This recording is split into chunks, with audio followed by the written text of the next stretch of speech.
Well, this is my bike.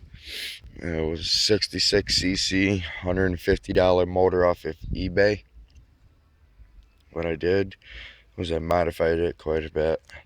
I got the 32 tooth sprocket on the back. I got the intake. I shortened the intake. I made it fatter inside there. What I did is I ported and polished the engine, and I got a bigger piston in there.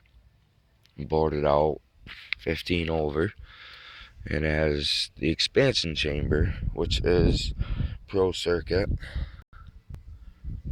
Oh, get my screen to hold up here the right way. Pro Circuit. That's a really nice bike.